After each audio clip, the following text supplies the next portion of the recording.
Hi hello అండి, ఎలా ఉన్నారు? నేనైతే చాలా బాగున్నాను. మీరందరూ కూడా బాగుండాలని మనస్ఫూర్తిగా కోరుకుంటున్నాను. మన గ్రైండర్లో వేసిన పిండితో ఇడ్లీలు వేసుకుంటే చాలా మృదువుగా ఇలా మెత్తగా దూదిల్లాగా వస్తాయి. మరి ఈ గ్రైండర్లో వేసిన పిండితో ఇడ్లీలు వేసేద్దామా?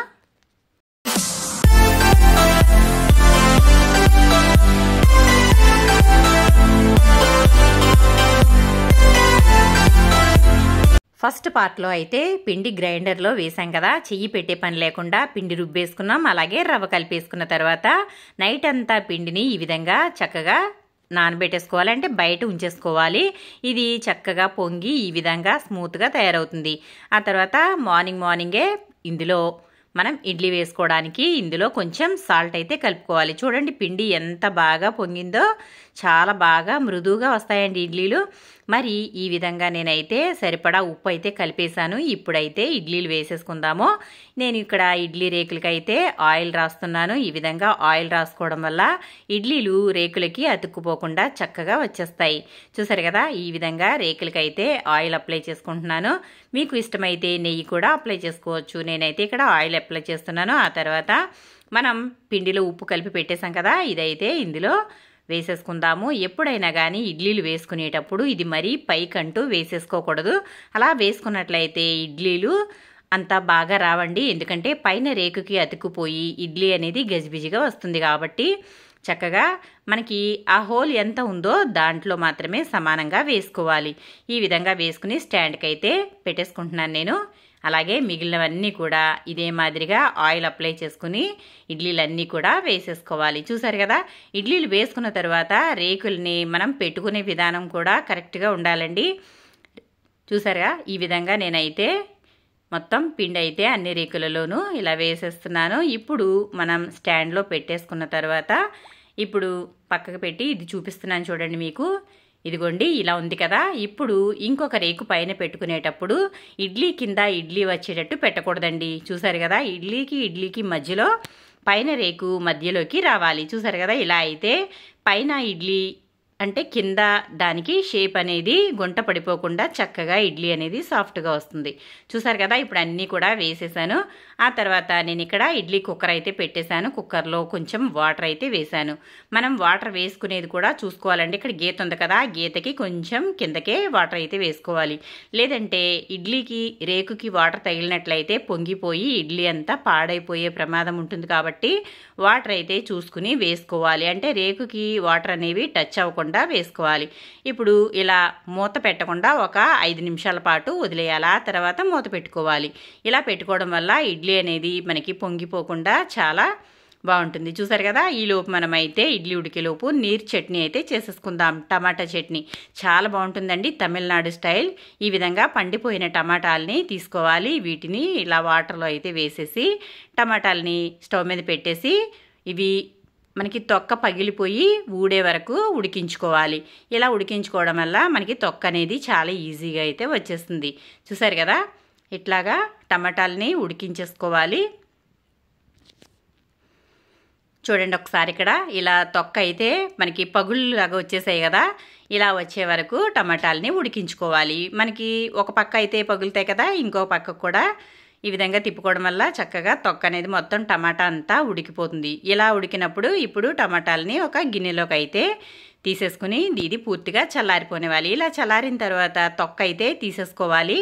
టమాటా తొక్కలు ఇలా తీసుకోవడం వల్ల మనం టమాటా చట్నీ చేసుకున్నప్పుడు చక్కగా అది వేస్ట్ అనేది లేకుండా చాలా బాగుంటుందండి. పిల్లలైనా పెద్దలైనా చక్కగా ఈజీగా తింటారు. ఎందుకంటే టమాటాలు తొక్కలు వస్తే కొంతమంది అయితే అంత ఇష్టపడరు. కాబట్టి ఇలా తొక్కలు తీసేసుకుని ఈ టమాటాలని మిక్సీలో వేసుకోవాలి. చూసారు కదా, తొక్కలన్నీ కూడా తీసేసాను. ఇక్కడ తీసేసిన తర్వాత టమాటాలు పూర్తిగా చల్లారిపోయిన తర్వాత మాత్రమే ఇది మనం మిక్సీ పట్టుకోవాలి. లేదంటే కనుక చిందే ప్రమాదం ఉంటుంది. కాబట్టి ఈ విధంగా టమాటాలని చక్కగా చల్లారిన తర్వాత గుజ్జుగా చేసేసుకోవాలి. ఒకవేళ మీ దగ్గర రోలు ఉంటే అందులో అయినా చేసుకోవచ్చు. ఆ తర్వాత స్టవ్ మీద గిన్నె పెట్టుకుని అది వేడైన తర్వాత ఆయిల్ వేసి కొంచెం ఆవాలు, జీలకర్ర, అలాగే కొంచెం కరివేపాకు ఇవి మాత్రమే వేసి ఇది కొంచెం ఆవాలు చిటపటమనే వరకు వేయించుకోవాలి. ఇలా వేగిన తర్వాత దీంట్లో ఒక ఉల్లిపాయ అయితే చిన్న చిన్న ముక్కలుగా కట్ చేసి వేసుకోవాలి.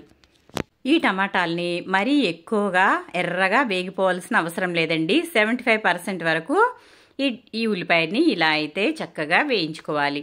ఈ టమాటా చట్నీ అయితే చాలా టేస్టీగా ఉంటుందండి. అసలు ఇంకా వేరే చట్నీ అయితే ఏమీ అవసరం ఉండదు, అంత బాగుంటుంది ఈ చట్నీ. ఇప్పుడు ఉల్లిపాయలు అయితే చక్కగా వేగిపోయాయి కదా. ఇప్పుడు మనం చేసుకున్న టమాటా గుజ్జు అయితే ఇందులో వేసేసుకోవాలి. ఇలా వేసుకుని తర్వాత ఒకసారి అలాగా బాగా కలిపేసుకోవాలి. ఇది కొంచెం పచ్చివాసన మనకి ఉడికిపోయింది కాబట్టి పచ్చివాసన అనేది ఏమీ ఉండదండి. ఒక్కసారి ఈ విధంగా బాగా కలిపేసుకుంటే చాలు. చూసారు కదా, ఇలా అయితే ఒకసారి అంతా కలిపేసుకోవాలి. ఆ తర్వాత చూడండి ఎలా ఉడుకుతుందో. చక్కగా ఇలా అయితే కుక్ అవనివ్వాలి. ఒక 2 నిమిషాల పాటు కుక్ అయిన తర్వాత ఇప్పుడు ఇందులో వాటర్ అయితే వేసుకుందాము. మనకి ఎంత వాటర్ కావాలంటే అంత వాటర్ వేసుకోవచ్చండి. ఈ చట్నీ ఎంత పలుచగా ఉంటే అంత బాగుంటుంది. చూసారా, నేను ఇక్కడ 5 టమాటాలు వేసాను కదా, దానికి మనకి 2 ఎంత గుజ్జు వచ్చిందో దానికి 2 ఎక్కువ వాటర్ అయితే వేసుకోవాలి. ఆ తర్వాత అందులోనే 1 స్పూన్ కారం, 1 స్పూన్ సాల్ట్, అలాగే 1/2 స్పూన్ పసుపు, అలాగే 1/4 స్పూన్ వరకు ధనియాల పొడి వేసుకుని ఇదంతా కూడా చక్కగా కుక్ అవనివ్వాలి. ఇది బాగా మసిలితే చక్కగా మనకి టమాటా నీరు చట్నీ అనేది రెడీ అయిపోయినట్లే. చూసారు కదా, తమిళనాడు స్టైల్ టమాటా నీరు చట్నీ అండి, చాలా బాగుంటుంది. చివరిలో కొంచెం కొత్తిమీర అయితే వేసేసుకుని ఇంకా స్టవ్ అయితే ఆఫ్ చేసేసుకుంటే మన టమాటా నీరు చట్నీ అయితే రెడీ అయిపోయింది. చూసారా, ఇంక ఇది ఉంటే చాలండి, ఇంక ఏమీ అక్కర్లేదు. చాలా బాగుంటుంది, చాలా టేస్టీగా ఉంటుంది. ఇప్పుడు స్టవ్ అయితే ఆఫ్ చేసి టమాటా చట్నీ పక్కన పెట్టేసుకోవాలి. ఆ తర్వాత ఇడ్లీ ఉడికిందో లేదో చూద్దాము. ఈ విధంగా చేతిని కొంచెం తడి చేసుకుని ఇడ్లీ మీద నొక్కినట్లయితే అది గుంట పడితే మనకి ఇడ్లీ అనేది ఉడకనట్టు. అదే గుంట పడి మళ్ళీ దానికదే సాఫ్ట్గా అయిపోతే ఇడ్లీ అనేది ఉడికిపోయినట్లే.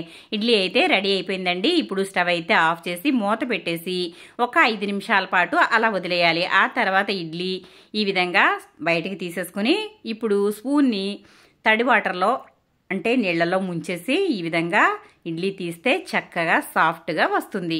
చూసారు కదా, ఇడ్లీ మనం స్టవ్ ఆఫ్ చేసిన తర్వాత వెంటనే తీసినట్లయితే ఇడ్లీ అంతా చెదిరిపోతుందండి. కాబట్టి ఇది కొంచెం ఒక 5 నిమిషాల పాటు అలా వదిలేసిన తర్వాత తీసినట్లయితే ఇలా చక్కగా ఇడ్లీ సాఫ్ట్గా వస్తుంది. చూసారు కదా ఎంత బాగా వస్తున్నాయో చూడండి, చాలా మెత్తగా దూదిలాగా ఉంటాయండి. ఈ విధంగా గ్రైండర్లో వేసిన పిండితో ఇడ్లీలు వేసుకున్నట్లయితే చాలా బాగుంటాయి. మిక్సీలో కూడా వేసుకోవచ్చు, కానీ అవి వేసుకునే విధంగా వేసుకుంటే అవి కూడా బాగానే వస్తాయండి.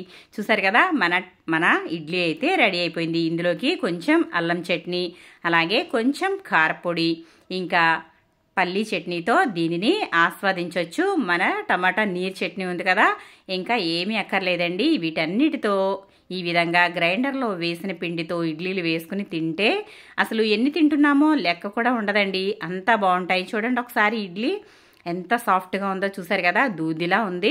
చిన్నపిల్లలైనా సరే పెద్దవాళ్ళైనా సరే చాలా ఇష్టంగా తినేస్తారండి. చూసారు కదా, సాఫ్ట్ ఇడ్లీ అయితే రెడీ అయిపోయింది. ఆ తర్వాత ఇదిగోండి మన టమాటా నీరు చట్నీ అయితే ఈ విధంగా చక్కగా అయింది కదా. ఇప్పుడు ఈ విధంగా ఇడ్లీలు తీసుకుని దానిపైన టమాటా నీరు చట్నీ అయితే వేసుకుని తింటే ఇంకా సాంబార్ కూడా అవసరం ఉండదండి. చాలా బాగుంటుంది, చాలా టేస్టీగా ఉంటుంది. కానీ ఈ చట్నీని మరీ పల్చగా తినకుండా కొంచెం సాంబార్ లాగా వేసుకుని తిన్నట్లయితే దాని టేస్టే అమోఘంగా ఉంటుందండి. మరి చూసారు కదా, ఈ విధంగా మీరు కూడా తప్పకుండా ట్రై చేసి మీకు ఏ విధంగా వచ్చిందో నాకు కమెంట్ సెక్షన్లో కమెంట్ పెట్టండి. పచ్చడి అయితే అదిరిపోయిందండి. టమాటా నీరు చట్నీ, అలాగే గ్రైండర్లో వేసిన పిండితో దూది లాంటి ఇడ్లీ ఎన్ని తింటున్నామో తెలియనంత టేస్టీగా ఉంటాయి. మరి మీరు కూడా ఈ విధంగా ట్రై చేసి మీకు ఏ విధంగా వచ్చిందో నాకు కమెంట్ సెక్షన్లో కమెంట్ పెట్టండి ఫ్రెండ్స్. చూసారు కదా, చట్నీతో మన సాఫ్ట్ ఇడ్లీ అయితే రెడీ అయిపోయింది. ఇంకెందుకు ఆలస్యం, మరి టేస్ట్ అయితే చూసేస్తాను ఇప్పుడు. అసలు నోరు ఊరిపోతుందండి, స్మెల్ అయితే చాలా అదిరిపోతుంది, టెంప్టింగ్గా ఉంది. చాలా ఎప్పుడెప్పుడు తిందామా అని ఉంది, అంత బాగుంది ఈ చట్నీ. చూసారు కదా, ఈ విధంగా తీసుకుని తిన్నట్లయితే దాని టేస్ట్ అయితే అదిరిపోయిందండి. చూసారు కదా, నాకైతే బాగా నచ్చింది. మరి మీకు నచ్చిందా?